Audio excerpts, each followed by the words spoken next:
नमस्कार, ओम नमः शिवाय। आज के एस्ट्रोलॉजी में मैं आपका स्वागत करती हूँ। तो आज हम पढ़ेंगे कि हमारे कितने नक्षत्र होते हैं। हमारे टोटल 27 नक्षत्र होते हैं। उस विषय में हम पहले नक्षत्रों के विषय में कितने नक्षत्र होते हैं ये जानने से पहले दोस्तों मैं आपको बताऊंगी कि नक्षत्र होते क्या हैं। तो वैदिक ज्योतिष में 27 नक्षत्र माने जाते हैं। आसमान में तारों के समूह को नक्षत्र कहते हैं। वैदिक ज्योतिष में नक्षत्र को बहुत महत्वपूर्ण माना गया है। वेद जैसे प्राचीन ग्रंथों में भी नक्षत्रों के बारे में विशेष जानकारी दी गई है। नक्षत्र अपने प्रभाव से किसी भी व्यक्ति के जीवन को बदलने की क्षमता रखता है, इसलिए लोग नक्षत्रों को अनुकूल करने के लिए उनसे संबंधित ग्रहों की पूजा पाठ और व्रत आदि करते हैं। शास्त्रों में नक्षत्रों की कुल कितनी 27 संख्या बताई गई है। अब नक्षत्र का पौराणिक महत्व क्या है, हम इस विषय में बात करेंगे। पुराणों में इन 27 नक्षत्रों की पहचान दक्ष प्रजापति की बेटियों के तौर पर है। इन तारों का विवाह सोमदेव मतलब चंद्रमा के साथ हुआ था। चंद्रमा को इन सभी रानियों में सबसे प्रिय थी रोहिणी, जिसकी वजह से चंद्रमा को श्राप का सामना भी करना पड़ा था। वैदिक काल से ही नक्षत्रों का अपना अलग महत्व रहा है। पुराणों के अनुसार ऋषि मुनियों ने आसमान का विभाजन कर दिया कितने 12 हिस्सों में, जिसे हम 12 अलग अलग राशियों, जैसा कि हम जानते हैं मेष, वृष, मिथुन, कर्क, सिंह, कन्या, तुला, वृश्चिक, धनु, मकर, कुंभ और मीन के नाम से जानते हैं। 12 राशियां हैं।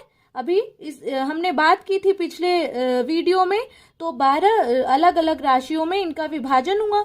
इसके और सूक्ष्म अध्ययन के लिए इन्होंने इसको 27 भागों में बांट दिया, जिसके परिणाम स्वरूप एक राशि के भीतर पुराणों के अनुसार ऋषि मुनियों ने आसमान का विभाजन 12 हिस्सों में कर दिया, जिसे हम 12 अलग अलग राशियों, हमने पिछले वीडियो में पढ़ा था कितनी राशियां होती हैं, 12 राशियों, मेष, वृष, मिथुन, कर्क, सिंह, कन्या, तुला, वृश्चिक, धनु, मकर, कुंभ, मीन के नाम से जानते हैं। इसके और सूक्ष्म अध्ययन के लिए इन्होंने इसको 27 भागों में बांट दिया, जिसके बाद परिणाम स्वरूप एक राशि के भीतर लगभग कितने 2.25 नक्षत्र आते हैं। कितने 2.25 एक राशि के अंदर। अगर देखा जाए तो चंद्रमा अपनी कक्षा पर चलता हुआ पृथ्वी की एक परिक्रमा को 27.3 दिन में पूरी करता है। वैदिक ज्योतिषी के अनुसार चंद्रमा प्रतिदिन तकरीबन एक भाग मतलब एक नक्षत्र की यात्रा करता है। ज्योतिष शास्त्र में सही और सटीक भविष्यवाणी करने के लिए नक्षत्र का यूज किया जाता है, जो कि बहुत जरूरी है, बहुत ही इंपॉर्टेंट रोल रखता है हमारे ज्योतिष विद्या में। नक्षत्र द्वारा किसी भी व्यक्ति के सोचने की शक्ति, अंतर्दृष्टि और उसकी विशेषताओं का विश्लेषण आसानी से किया जा सकता है, और यहाँ तक कि नक्षत्र आपकी दशा अवधि की गणना करने में भी मदद करता है। लोग ज्योतिषीय विश्लेषण और सटीक भविष्यवाणियों के लिए नक्षत्र की अवधारणा का प्रयोग कर।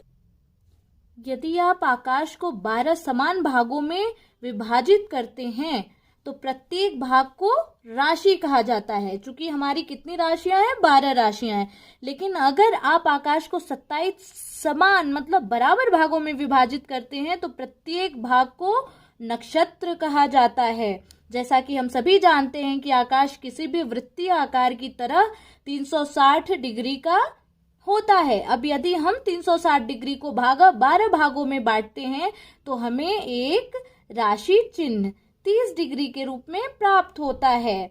इसी प्रकार नक्षत्रों के लिए यदि हम 360 डिग्री को 27 भागों में बांटते हैं तो एक नक्षत्र 13.33 डिग्री के रूप में आती है। इसलिए नक्षत्रों की कुल संख्या 27 है और राशियों की कुल संख्या 12 है। अगर देखा जाए तो नक्षत्र एक छोटा सा हिस्सा और राशि एक बड़ा हिस्सा होता है। किसी भी राशि चिन्ह में 2.25 नक्षत्र आते हैं। ठीक है, तो अब हमारे 27 नक्षत्र के विषय में बात हो गया। नक्षत्र क्या होते हैं इस विषय में हमने बात की। अब हम बात करेंगे कैसे नक्षत्र ज्ञात करते हैं। जैसा कि हम सभी जानते हैं, जन्म के समय चंद्रमा जिस नक्षत्र में स्थित होता है वही उस जातक का जन्म नक्षत्र होता है। मैंने आपको पिछली वीडियो में बताया था। ठीक है दोस्तों, यदि किसी व्यक्ति के वास्तविक जन्म नक्षत्र की जानकारी हो तो उस व्यक्ति के बारे में बिल्कुल सही भविष्यवाणी की जा सकती है।